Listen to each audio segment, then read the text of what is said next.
Chad Hasty Show, the final segment of today's program, or final hour of today's program.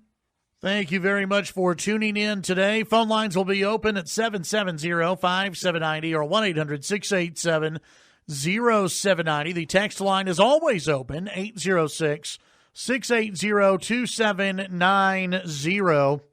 It's always a pleasure to visit with our next guest here on the show, the Strategic Communications Director for the Trump 2020 re-election campaign. It's Marc Lauder. Marc, welcome back to the show. How are you today, my friend? I am doing well, Chad. How are you? Doing great. It's always a pleasure to visit with you, and it's always a crazy time when you're looking at the 2020 Democrats. They never fall short of amazement, bewilderment, whatever you may want to call it, Marc.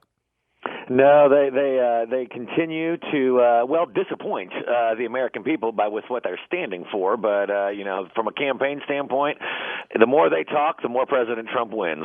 Yeah, exactly. Well, the more they talk, and the more Alexandria Ocasio-Cortez and the squad talks, I think the better it is for the president, for the Republican Party. Before we get into all of that. I want to ask you about, you've got this Joe Walsh guy who was yeah, exactly. Yeah. He was a big supporter of the president. Now I guess he's going to run for president, or he's just going to waste people's money. What do you make of the? I mean, even John Kasich, I think, has taken a look at this. I mean, Marc, in my opinion, it's a waste of time when you've got a great economy and everything else going. But what do you make of all of this? I mean, is this a put-up job from some other people? This reminds me of those boxers that used to get in the ring with Evander Holyfield and Mike Tyson and got their butts whooped just so they could get on national television. I mean, President Trump has 90%, 94% approval among Republicans. This party is absolutely united behind him, and not sure what what those other folks are thinking. I know the president referred to them as the Three Stooges, and it seems like they're just going to trip all over each other, and as he waltzes right on into the nomination and re-election. Marc, how does, and I'm sure you don't have the numbers right in front of you, but just based off of what you're thinking, how do the president's numbers among Republicans, how does that compare to former Republican presidents? I mean, is he at the highest or near the highest? He's among the highest, and I think the only time that he is not in the lead was with George W. shortly after 9/11, and possibly George H.W. right after the end of the first Gulf War. But at 94% approval among Republicans, I mean that is in a non war footing, wartime is just unprecedented. Yeah, absolutely. So. Marc, the Democrats are going to have a debate coming up here in the great state of Texas here in a couple of weeks. What do Texans need to know about what they're probably going to hear from these Democrats? Well, I look forward to getting down there because I'll be back down. I was in Austin a couple of weeks ago, and I'll be heading back down to Houston for those debates, so can't wait to get back to the state of Texas. And what you're going to hear is what we've heard in the previous two debates. It's basically going to be a free-for-all. Everything is free for all with no way to pay for it. I mean, they're going to sit there, we know, and do some of these most outrageous policies and proposals that even – what we saw in Detroit was that the candidates that had no shot of winning the nomination were telling the leaders that your policies are so far to the left, you're going to cost yourselves the election. And it's true. Whether it's free health care for illegal immigrants, decriminalizing the border. I mean, they're now actually going out there and endorsing, late-term abortion. In fact, one of them, Beto O'Rourke, said just the other day that a baby that is one day before its full-term delivery could be aborted by a woman. Now, I understand there's a lot of people with a lot of different thoughts on this issue, but I don't think hardly anyone believes that a baby that's due to be born full-term the next day could be aborted.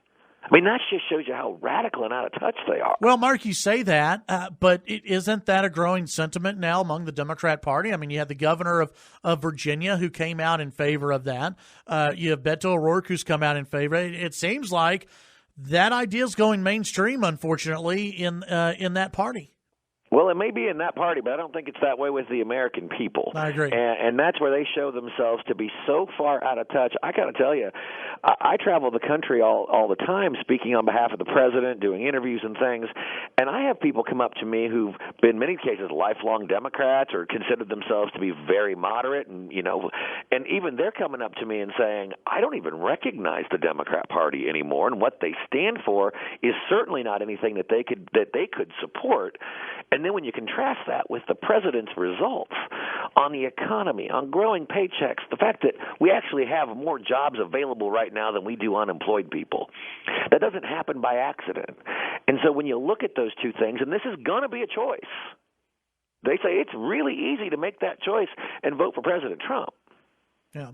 Yeah, visiting with Marc Lauder. Marc, I want to ask you about something that popped up on Fox News, and I'm sure you get questions in all these interviews about polls. But according to Fox News, a poll shows that Biden, Sanders, Warren, Harris, and Buttigieg would all defeat President Trump. Do you buy any of that? No, and let's remember something really important here. We're 15 months away from the election.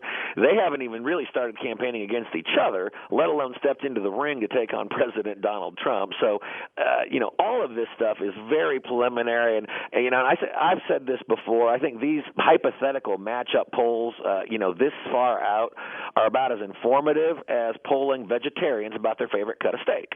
It's not. It just gives you nothing. Visiting with Marc Lauder, the Strategic Communications Director for the Trump 2020 re-election campaign. How is the president feeling? How's the president feeling about re-election? Is he excited about where this is heading? Is he pumped up about this? Oh, he absolutely is, and you can see it when he goes out there and does those rallies. In fact, we just announced another one yesterday to be in Fayetteville, North Carolina. You saw it when he was in New Hampshire and Pennsylvania and so many other places. He is ready to go, but he also understands he's got a day job to do, and the best thing he can do is to continue to fight for our country, fight for American interests. We saw that at the G7. We see that in the renegotiation of that failed NAFTA deal, which cost us so many jobs, and now we need Democrats in Congress to put it on the floor so it can be voted on, because even the so-called moderate Democrats are out there saying this is going to hurt us if we don't get this voted on.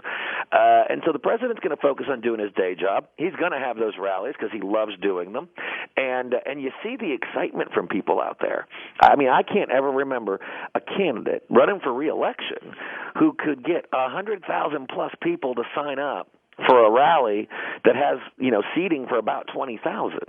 That's the kind of energy that this president is generating. And there's even a story today in the Daily Beast, which is not a conservative publication by any stretch of the imagination, right, is saying that Democrats are sounding the alarm that the president's team, this great team, is just absolutely crushing them in the basic blocking and tackling of campaigns in the key battleground states. And it's true. They don't have the infrastructure. Meanwhile, the president is just continuing to build that infrastructure, build that army that's going to put him over the top in 2020. Marc, I'm sure you guys are ready to take on any of the whoever's going to be the eventual nominee. Who do you think, at this point, maybe one or two of the people who you may think have the best chances? And is there someone in particular that you think the president would really like to run against? Well, I don't think it really matters to him or us which of these Democrats he runs against, because they have all endorsed such radical policies, taken such unpopular positions just to win with this liberal radical base of theirs that it's putting them totally out of touch with mainstream America. So it doesn't really matter to us who he runs against. I think, you're seeing 3 or 4 candidates kind of pulling away from the rest of the field. Just today it was finalized that only 10 people qualified for their debate coming up in Houston. So already half of the field has pretty much been locked out.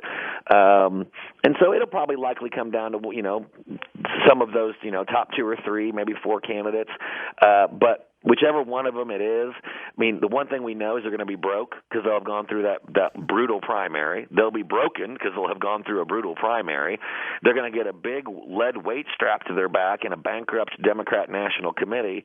And then after you do all of that, you get to step into the ring with President Donald Trump, who's got, record-setting approval, record-setting fundraising, and all of these things that this campaign is building right now that's only focused on one thing, which is the general election, which is the thing that matters. Yeah, visiting with Marc Lauder, the Strategic Communications Director for the Trump 2020 re-election campaign. Marc, it's always a pleasure to visit with you. I will let you know this.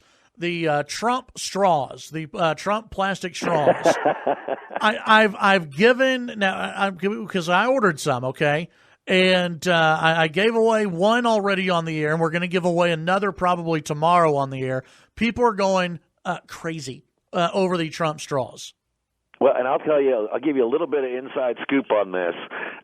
It's amazing that, I think we've raised close to, last time I checked, and it's been a week or so since I last checked, close to $750,000 off of these straws. And the thing that's even more important is that nearly half of the people who've bought them, it's the first time they've reached out to our campaign, the first time they've contributed, and it's only $15. You can get yourself, I don't want to ruin one of your contests. No, you're good. Go ahead, plug it. Come on over. Go to DonaldJtrump.com. You can order those straws for $15. Yeah, and they are. I think it comes in a 10-pack, and they are extremely popular. And who would have ever thought that we'd have raised that much money in small donut, little $15 in plastic straws? Yeah, who knew? But it works. It works, Marc. Hey, I appreciate you giving us a call today. We'll visit with you down the road. Absolutely, Chad. I was going to talk to you. That's Marc Lauder, the Strategic Communications Director for the Trump 2020 re-election campaign.